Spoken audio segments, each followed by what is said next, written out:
आप सभी शिक्षक साथियों को मेरा नमस्कार। साथियों, आज के इस वीडियो में विशेष रूप से बात करने वाले हैं उत्तर प्रदेश के बेसिक शिक्षा परिषद में जो है हाल ही में जो है काफ़ी समय से चर्चाएं चल रही थी कि विद्यालयों में टैबलेट पहुंचेंगे और अब जो है विद्यालयों में टैबलेट पहुंचना शुरू भी हो गए। साथ ही इसको लेकर के कई सारी अफवाहें भी हैं और शायद वो अफवाहें जो है आगे चलकर सच भी हो सकती हैं, जिसको लेकर के शिक्षक साथी परेशान हैं। जी हाँ, हम बात कर रहे हैं टैबलेट में जो नया फंक्शन बताया जा रहा है कि फेशियल रिकॉग्निशन तकनीक के तहत जो है यूज़ किया जाएगा, यानी कि फेशियल रिकॉग्निशन टेक्निक का इस्तेमाल किया जाएगा। तो इसको लेकर के मेनली जो प्रमुख समस्या आ रही है, क्या होगी ऑनलाइन हाजिरी। जी हाँ, इसी को लेकर के जो है काफ़ी शिक्षक साथी डाउट में हैं और कहीं ना कहीं न्यूज़पेपर के माध्यम से और अन्य विभागों से जो कार्यों से जुड़े हुए हैं कर्मचारी अधिकारी, सभी का भी यही कहना है कि इसमें जो है इस टेक्निक का इस्तेमाल किया जा सकता है और ऑनलाइन हाजिरी हो सकती हो। और वहीं तमाम न्यूज़पेपर के माध्यम से और विभिन्न स्रोतों से और सोशल मीडिया से भी जानकारियां एकत्र हो रही हैं कि इसमें जो है फेशियल रिकॉग्निशन टेक्निक का इस्तेमाल किया जाएगा और ऑनलाइन हाजिरी वो भी शिक्षकों की और बच्चों की भी ली जाएगी। साथ ही इसमें जो है शिक्षकों को प्रशिक्षण भी दिया जाएगा और इसकी शुरुआत जो है 1 नवंबर से शुरू हो सकती है। ऐसी भी अपडेट जो है लगातार न्यूज़पेपर के माध्यम से और सोशल मीडिया के माध्यम से और अन्य कई प्लेटफॉर्म के माध्यम से ये अपडेट प्राप्त हो रही है। साथ ही आपको फेशियल रिकॉग्निशन टेक्निक क्या है इसके बारे में बताया जाएगा एवं टैबलेट की जो ऑनलाइन हाजिरी की प्रणाली है इसको लेकर के क्या समस्या आगे चल कर के आ सकती हैं, क्या यह टेक्निक जो है सही से वर्क जो है विद्यालयों में कर पाएगी और साथ ही जो है शिक्षकों को कौन सी समस्या इसको लेकर के आ सकती हैं, जिसको लेकर के शिक्षक जो है काफ़ी परेशान है। इस पर एक विशेष रूप से आपसे जो है बात करने वाले हैं। टैबलेट जो कि प्राइमरी विद्यालयों में इस समय आ रहे हैं, धीरे धीरे करके सभी जो है आगे चल करके और भी तरीके से जो है इनका प्रयोग निश्चित रूप से हर विभाग में होना शुरू हो जाएगा। आज बेसिक विद्यालय का नंबर है, इसके बाद माध्यमिक शिक्षा, इसके बाद इंटर कॉलेज, डिग्री कॉलेज, सभी में निश्चित रूप से इसका प्रयोग होना शुरू हो जाएगा। तो साथियों, वीडियो को आप पूरा देखिए, काफ़ी इंपॉर्टेंट चर्चा इसमें होने वाली है। तो वीडियो करते हैं शुरू। तो सबसे पहले बात करते हैं क्या होगी ऑनलाइन हाजिरी। जी हाँ, इसको लेकर के विभिन्न समाचार पत्रों ने जो अपने अपने जो है न्यूज़पेपरों के माध्यम से जो अपडेट दी है, तो पहले सबसे पहले उसी को यहाँ पर देखते हैं। सबसे पहली अपडेट अमेठी जनपद से थी, जहां पर जो है परिषदीय विद्यालय में 1 नवंबर से बायोमेट्रिक से दर्ज होगी शिक्षकों एवं छात्रों की उपस्थिति। जी हां, अमेठी से ये अपडेट निकल कर आई थी कि बाजार संकुल बीआरसी में 101 विद्यालयों सापेक्ष 183 टैबलेट का वितरण हुआ है। जी हाँ, आप यहाँ देख सकते हैं टैबलेट वितरण का कार्यक्रम। परिषदीय विद्यालय में शिक्षण कार्य एवं पठन पाठन को हाईटेक बनाने के उद्देश्य से शासन के निर्देश पर शिक्षा विभाग द्वारा नई पहल की गई।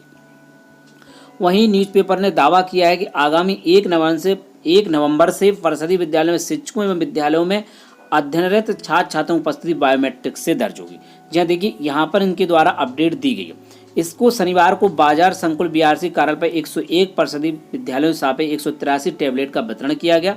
परिषदीय विद्यालय में तैनात शिक्षकों ऑनलाइन शिक्षण कार्य करने के लिए शिक्षा महानिदेशक का आदेश मिलने के बाद बाजार संकुल बीआरसी में रखवाएगा टैबलेट का वितरण शनिवार को बीआरसी कार्यालय में शिक्षकों को किया गया।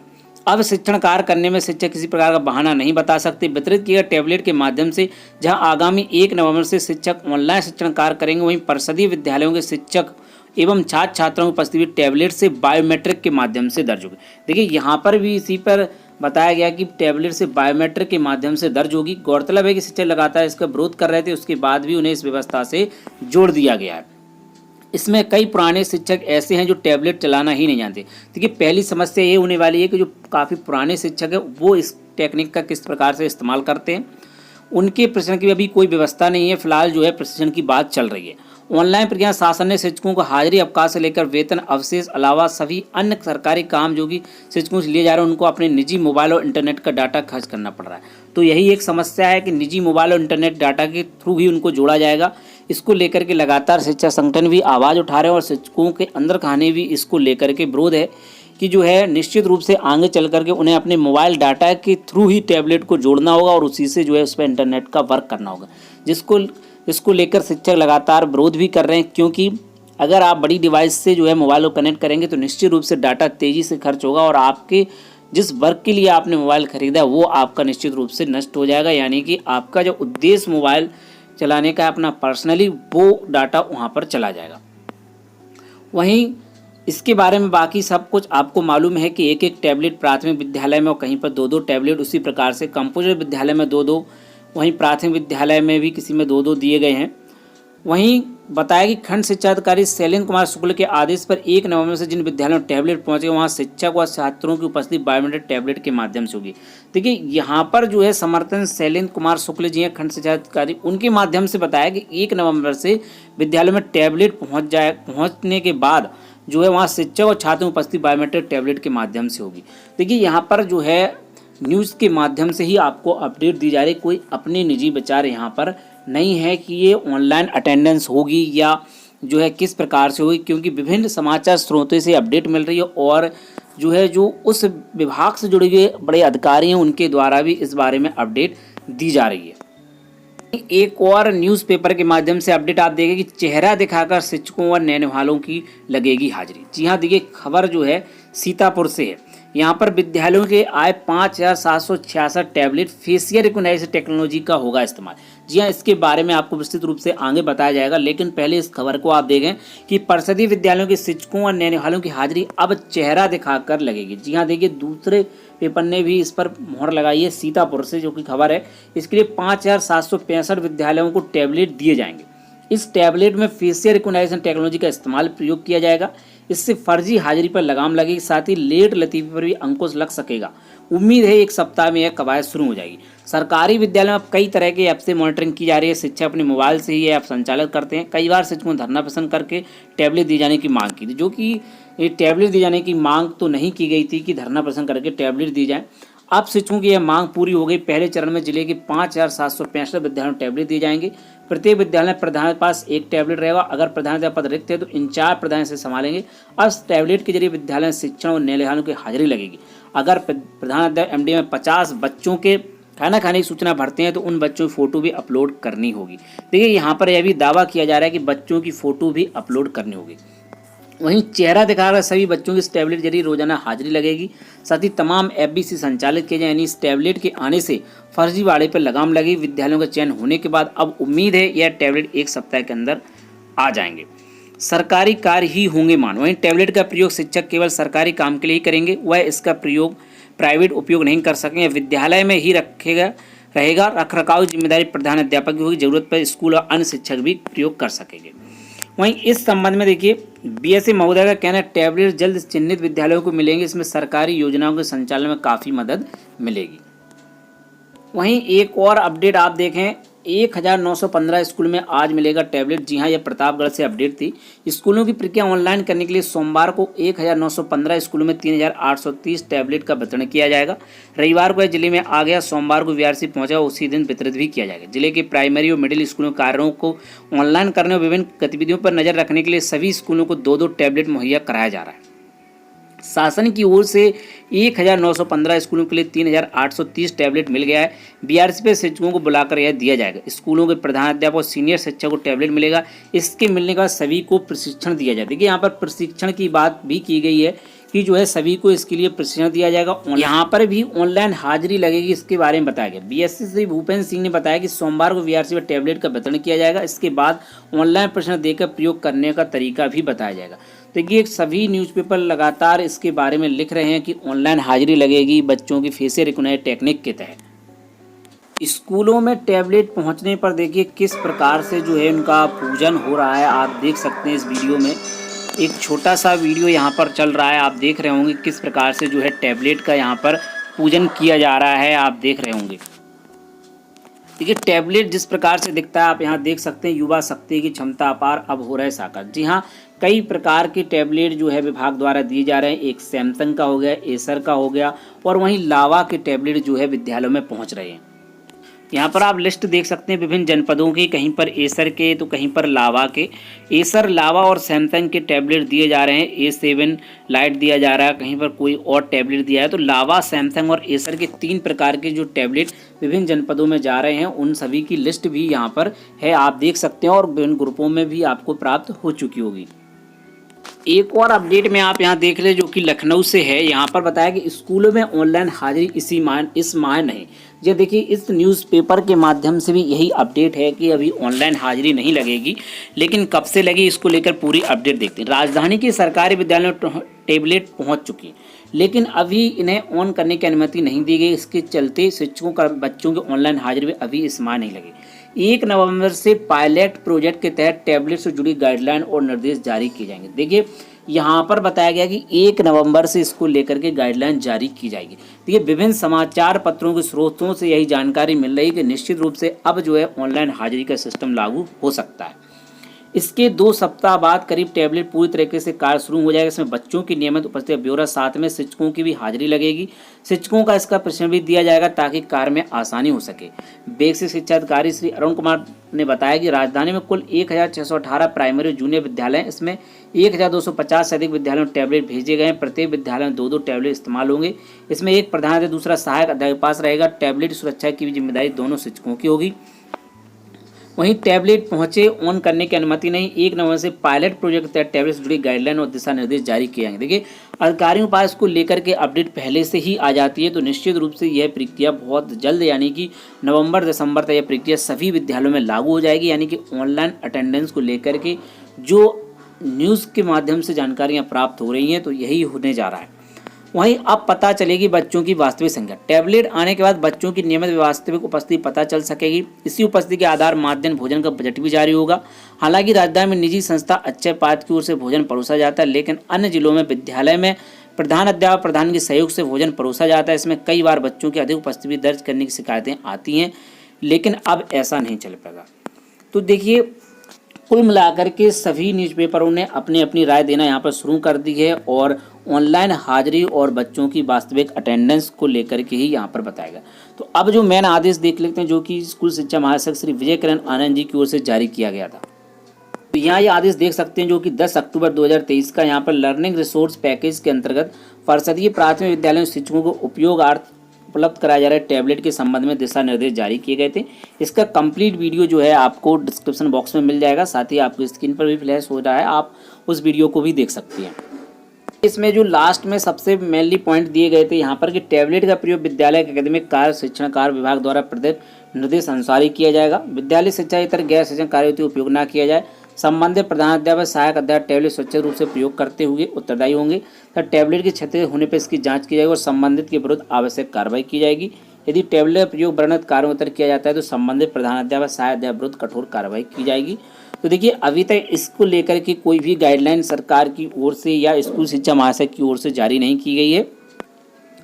जो भी विचार हैं वो न्यूज़पेपर के माध्यम से ही प्राप्त हुए हैं और विभिन्न न्यूज़पेपरों ने जो है इस आशय को छापा है कि जो है विद्यालयों में ऑनलाइन हाजिरी लगेगी और बच्चों की फ़ोटो भी जाएगी। मिड डे मील में 3 बार के बारे में बताया है, सुबह दोपहर और शाम को जो है बच्चों की फ़ोटो जाएगी और अटेंडेंस जो है शिक्षकों की 2 बार जाएगी, सुबह और शाम को जाएगी। फिर भी जो है जब तक दिशा निर्देश नहीं जारी हो जाती हैं स्कूल शिक्षा महासचिव के, तब तक जो है इसको लेकर सिर्फ संभावनाएं जो है जताई जा रही हैं, क्योंकि अभी तक जो है जब तक सचिव स्तर से या महासचिव स्तर की ओर से कोई गाइडलाइन जारी नहीं हो जाती है तब तक इस बारे में कन्फर्म कहा नहीं जा सकता है कि इसी प्रकार से होगा। लेकिन जो संभावना है, जिस उद्देश्य के लिए टैबलेट लाया जा रहा है और पूर्व में भी इसी की आशंका जताई जा रही थी, तो आप ये बात मान करके चलें कि इसी प्रकार का कुछ ना कुछ ऐसा होने वाला है। दोस्तों, अब बात करते हैं FRT के बारे में। जी हाँ, FRT यानी कि फेस रिकॉग्नाइजेशन टेक्निक। जी हाँ, फेस रिकॉग्नाइजेशन टेक्निक एक प्रकार से जो है बायोमेट्रिक का एक दूसरा प्रकार है। जैसे बायोमेट्रिक से आप फ़ोन इस्तेमाल करते हैं, वहाँ पर आपका फिंगरप्रिंट के जरिए फ़ोन खुल जाता है, और उसी प्रकार से अब जो है मोबाइल से लेकर के टैबलेट यानी कि चाहे आपके लैपटॉप, इसमें भी ऐसी व्यवस्थाएं हो चुकी हैं कि फेस अनलॉक के जरिए आपका टैबलेट या मोबाइल ओपन हो जाता है। तो जी हाँ, उसी प्रकार की टेक्निक जो है इस टैबलेट में भी जो है दी जा रही है, वो भी एक सॉफ्टवेयर के माध्यम से यह कार्य होता है। जी हाँ, पहले वहाँ पर फीडिंग होती है, उस सॉफ्टवेयर के माध्यम से आपका चेहरा जो है उसमें फीड किया जाए। उसी प्रकार से बच्चों का भी चेहरा उसमें फीड होगा अगर यह टेक्निक लागू होती है। विभिन्न देश जो है, कंट्री जो है इसको लागू भी किए हुए हैं और कई देशों ने इस पर बैन भी लगाया, क्योंकि इसमें सिक्योरिटी को लेकर समस्या आई थी। और भाई टेक्निक है और टेक्निक के भरोसे आप नहीं रह सकते। इस प्रकार की टेक्निक जो है आपको कई जगह देखने को मिलती है, चाहे वो हवाई अड्डे पर हो, सीमा पर हो, और पुलिस के द्वारा भी इसको यूज भी किया जाता है, जिससे लेकर के भीड़ भाड़ इलाके में भी जो है फेस रिकॉग्नाइज के माध्यम से पर्टिकुलर व्यक्ति को पहचानने के लिए। वहीं चाइना में तो इसका बड़े व्यापक तरीके से इस्तेमाल होता है। वहाँ पर जो है पुलिस के चश्मे में ही जो है फेस टेक्नोलॉजी का इस्तेमाल करके उसमें ऐसी डिवाइस लगाई जाती है जो है इस चीज़ को पहचान लेती है कि पर्टिकुलर व्यक्ति कौन है, या पुरुष या फीमेल कौन है, और किसने जो है इस प्रकार का क्राइम किया है। तो कुल मिलाकर के FRT जो है बायोमेट्रिक टेक्निक है और सॉफ्टवेयर के माध्यम से व्यक्ति के चेहरे की जो विशेषता है उसको पहचानती है। जब आप मोबाइल लेते हैं और आपके मोबाइल में जो है फेस अनलॉक के लिए आप अपना चेहरा लगाते हैं तो उसकी मूवमेंट आपको करनी होती है। ये नहीं है कि आप जो है एक चेहरा सिर्फ खड़ा कर लें और उसके बाद वो कम्प्लीटली ले लें, तो ऐसा नहीं है। आपको दाएं बाएं ऊपर नीचे करना होता है, तभी जा कर के उसमें फीड होता है। इसी प्रकार से बायोमेट्रिक में भी जब आप उंगली को फीड करते हैं अपनी किसी भी उंगली को, तो वहाँ पर भी जो है कई बार वो जो है कहता है कि उंगली को हटाएं और फिर लगाएं, तब जा कर के फीडिंग होती है। तो इसी प्रकार से जो है फेशियल रिकॉग्निशन टेक्निक का इस्तेमाल किया जाता है और वहाँ पर आपके पूरे चेहरे को बहुत फास्टली तरीके से रीड कर लिया जाता है, क्योंकि उसमें पहले से फीड होता है। कुछ बरसों से और काफ़ी साथियों ने जो है CID नाम का एक शो देखा होगा। वहाँ पर जो है एक स्केच बना करके अपने डाटाबेस में वो टीम रखती है, यानी कि एक सीरियल आता था CID सोनी TV पर, उसमें आपने उस टेक्निक का इस्तेमाल देखा होगा कि एक स्कैनर पर रखते थे और पूरा डाटा निकल करके आ जाता था। एक समथिंग जो है उसका फेस बना लिया जाता था स्केच, इसके बाद उसको डाटाबेस में रखा जाता था और चेहरा निकल करके आ जाता था। तो उसी प्रकार की जो है टेक्निक है FRT, और ये काफ़ी हद तक जो है एक्यूरेसी होती है, लेकिन फिर भी इसकी एक्यूरेसी की दर जो है 70% से लेकर के 90% तक भी हो सकती है, 100% नहीं हो सकती है। ठीक है, तो ये इस जो है टेक्निक इस्तेमाल करने की बात की जा रही है। अब जो है इसको लेकर के समस्याएं देखिए, इस टेक्निक का इस्तेमाल करना अच्छी बात है, लेकिन जो मेनली समस्या आती है, टीचर समय से पहुंच जाएंगे, बिल्कुल पहुंच जाएंगे, लेकिन बच्चों को समय से पहुंचाने की जिम्मेदारी किसकी है? इसको लेकर के जब तक बच्चों की जिम्मेदारी स्कूल में पहुंचाने की तय नहीं होगी, निश्चित रूप से शिक्षकों को ही इसका जिम्मेदार बताया जाएगा। जी हाँ, देखिए ग्रामीण क्षेत्र में स्कूल रहते हैं, वहाँ पर जो है कई सारी समस्याएं हैं, गरीबी गाँव में निश्चित रूप से है, और काफ़ी हद तक जो है गरीब जो है अभिभावक होते हैं और उनके खेतों में भी वर्क होते हैं, वहाँ पर भी बच्चे चले जाते हैं। कभी कोई बच्चा कहीं चला गया, उसके लेकर कोई भी जिम्मेदारी नहीं है कि कितनी % जो है विद्यालय में उपस्थिति होनी चाहिए, कितनी नहीं होनी चाहिए। इसको लेकर के शिक्षक लगातार प्रयास करते हैं, लेकिन फिर भी जो है शिक्षक लगातार हताश हो जाते हैं, बार बार जाते हैं बुलाने को, लेकिन बच्चे नहीं आ पाते हैं। तब अगर फेशियल रिकॉग्निशन सिस्टम लागू हो जाता है और टाइम टेबल से सब कुछ चलने लगेगा, तब यहाँ पर मेनली समस्या जो है बच्चों को लेकर के ही आएगी। बच्चों की अटेंडेंस 100% रहने वाली नहीं है। अगर 70% भी हो जाए, यह बहुत बड़ी बात होगी, क्योंकि बच्चों को वहाँ पर प्रेजेंट नहीं किया जा सकता और अभिभावक जो है इसकी जिम्मेदारी लेने को तैयार नहीं है, ना ही अभिभावकों की कोई भी जिम्मेदारी इसमें दी गई है। दूसरी बात, विद्यालय जो है ब्लॉक से काफ़ी दूरी पर हैं और वहाँ तक शिक्षकों का समय से पहुँचना काफ़ी समस्या भरा हुआ है। 10 से 5 मिनट लगभग जो है सभी शिक्षक लेट हो ही जाते हैं, यह बात 100% है, जो कि अगर ब्लॉक से 20 से 25 किलोमीटर से और अधिक दूरी पर स्कूल हैं तो इतना जो है लेट हो जाते हैं। लेकिन जब यह प्रणाली लागू हो जाएगी तो निश्चित रूप से समस्या आने वाली है। कई शिक्षक जो है एक ब्लॉक से दूसरे ब्लॉकों में हैं। पहले ये होना चाहिए कि समायोजन होना चाहिए, यानी कि ब्लॉक ट्रांसफ़र होना चाहिए और म्यूचुअल ट्रांसफ़र की प्रक्रिया सारी संपन्न कर लेनी चाहिए, सारे मौके शिक्षकों को दे देने चाहिए, जिससे कि जो है इसका विरोध ना हो पाए।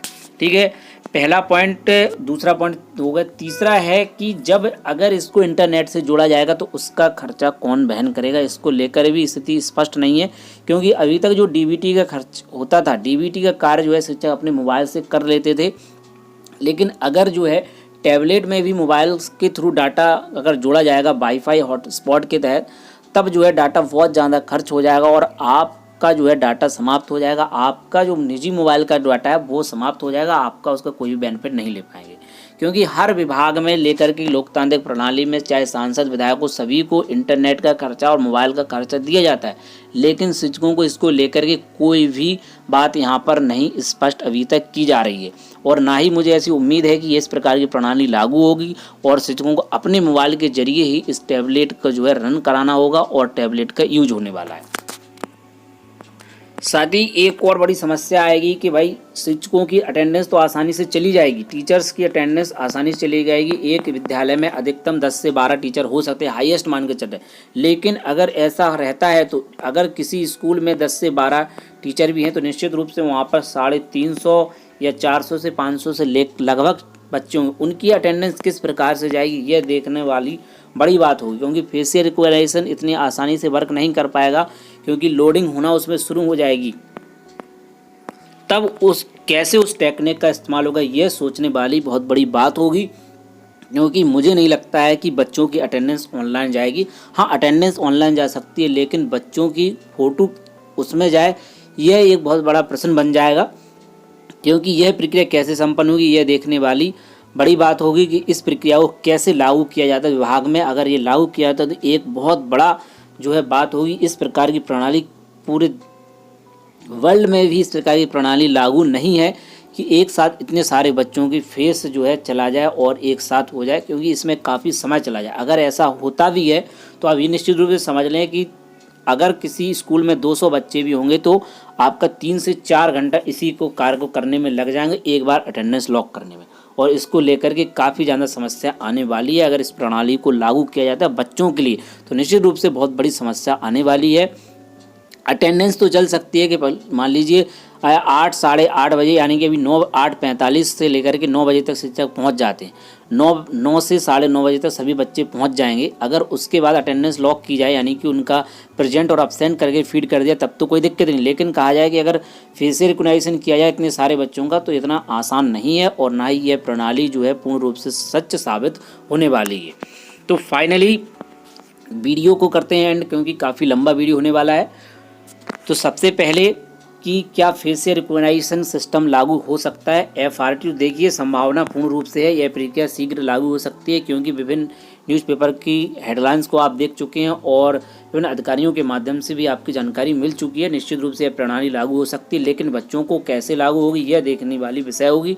और साथ ही मेरे अपने विचार हैं कि इस प्रक्रिया को लागू होना चाहिए, लेकिन सबसे पहले जो ट्रांसफ़र की प्रक्रिया है, साथ ही म्यूचुअल ट्रांसफ़र, ब्लॉक ट्रांसफ़र, सारे ट्रांसफ़र सबसे पहले करने चाहिए, तब जाकर यह प्रणाली लागू करनी चाहिए। और साथ ही डाटा का पैसा और साथ ही मोबाइल भत्ता देना भी अनिवार्य है, क्योंकि उसमें डाटा इतना चला जाएगा कि आप अपना पर्सनल मोबाइल का यूज नहीं कर पाएंगे। यह प्रणाली अगर लागू करनी है तो यह प्रक्रिया सबसे पहले लागू होनी चाहिए। ट्रांसफ़र, म्यूचुअल ट्रांसफ़र, अंतर जनपदीय ट्रांसफ़र और जितने प्रकार के ब्लॉक के अंदर ट्रांसफ़र हो सकते हैं, स्थानांतरण, समायोजन, मतलब टीचरों का समायोजन इस प्रकार से किया जाए कि सभी जगह राइटली हो जाए, चाहे उसके लिए साल भर की प्रोसेस क्यों ना लग जाए। चाहे तो विभाग 3 से 4 महीने सब कुछ कर सकता है, तो पहले ये किया जाए। साथ ही दूसरा प्रमुख कार्य जो है होना चाहिए कि मोबाइल डाटा देना चाहिए, कम से कम 1 GB डेली डाटा देना चाहिए। इस प्रकार की सुविधा उसमें होनी चाहिए। साथ ही अगर बच्चों को लेकर के किसी प्रकार की गाइडलाइन जारी होती है तो उसके लिए अभिभावकों की जिम्मेदारी तय करना अब अनिवार्य है। साथ ही बच्चों की अटेंडेंस जो है अगर 50% से नीचे जाती है तो उसका नाम हटाने के भी निर्देश होने चाहिए। और साथ ही जो DBT की प्रणाली है उसमें 6 महीने के बाद ही पैसा आना चाहिए। अगर बच्चा 50% से कम उसकी अटेंडेंस होती है तो उसको DBT का पैसा नहीं मिलना चाहिए। इस प्रकार के भी निर्देश होने चाहिए, क्योंकि कुछ समय बाद बच्चा दूसरी जगह नाम लिखा लेता है। इस वजह से विद्यालयों में काफ़ी समस्याएं आती हैं। तो साथियों, टैबलेट को लेकर के विभिन्न मुद्दे और उनसे लेकर के जो भी समस्या है उनको लेकर के पूर्ण रूप से आपकी बात यहाँ पर रखी गई है। उम्मीद है वीडियो आपको पसंद आया। वीडियो अगर आपको पसंद आया तो वीडियो को लाइक करें और शेयर करना ना भूलें। साथ ही अगर चैनल पर अगर आप पहली बार आएँ तो चैनल को सब्सक्राइब जरूर कर लें, क्योंकि शिक्षकों के हितों के लिए ही चैनल ही बनाया गया है। और साथ ही शिक्षकों के जो भी विभिन्न मुद्दे होते हैं उनको निश्चित रूप से शिक्षा विभाग चैनल समय समय पर उठाता है। तो साथियों, मिलते हैं किसी नेक्स्ट वीडियो में नए अपडेट के साथ, नई जानकारी के साथ। जय हिंद।